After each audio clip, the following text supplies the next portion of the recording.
tanggung jawab yang diberikan Allah kepada manusia sirna seketika sejak Adam dan Hawa jatuh ke dalam dosa. Pembunuhan, hawa nafsu, kekerasan, itulah yang kini menguasai hidup manusia.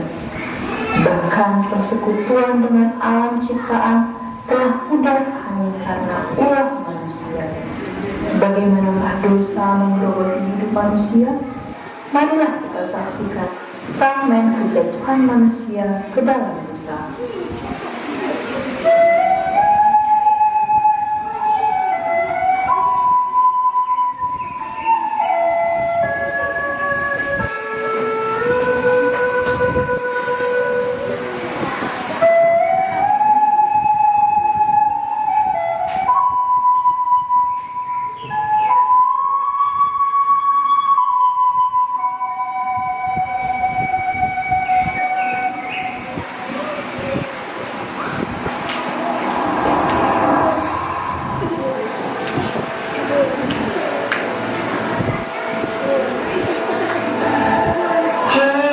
Bukankah Allah berkata, semua pohon dalam taman ini tidak boleh kamu makan?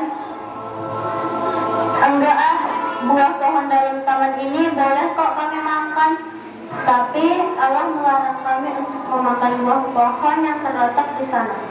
Sebab Allah berfirman, jangan kamu makan atau raba buah itu, nanti kamu bisa mati. Semua itu bohong. Mana mungkin kamu mati? Allah nggak mau, karena ketika kamu makannya, kamu akan sama seperti Allah. Setelah mereka memakan buah pohon itu, terbuka mata mereka, dan mereka tahu bahwa mereka telah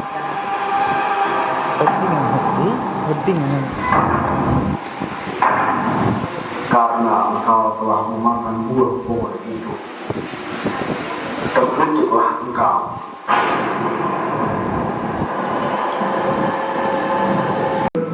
setiap umat manusia sudah bersahabat dengan iblis dan diperbudak oleh kedagingan.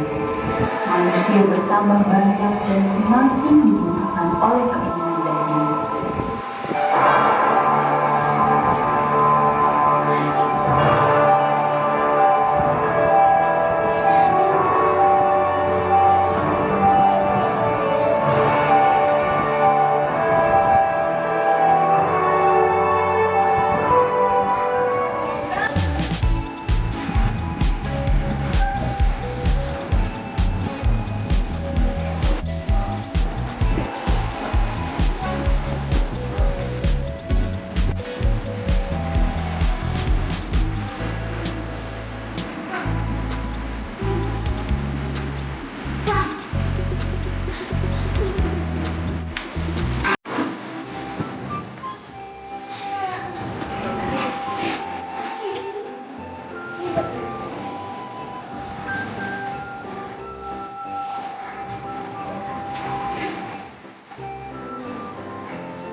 Semakin hari manusia semakin terjual oleh tawaran dunia.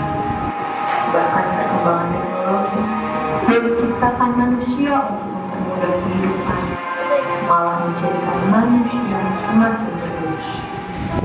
Karena begitu besar kasih Allah akan dunia ini, sehingga Ia telah mengaruniakan anaknya yang tunggal, supaya setiap orang yang percaya kepadanya tidak binasa, melainkan beroleh hidup yang kekal. Ayo saudaraku, untuk apa semua ini kita miliki jika kita tidak memiliki kehidupan kekal di surga nanti? Sebab firman Tuhan berkata, Yesus adalah jalan kebenaran dan kehidupan.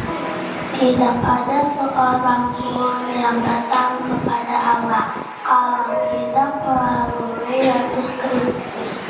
Kalian tahu, sebagai bukti cinta kasih Allah kepada umat manusia, hari ini telah lahir seorang juru selamat di kota Bethlehem yang diberi nama Yesus Kristus, yang diutus Allah untuk menebus dosa-dosa kita.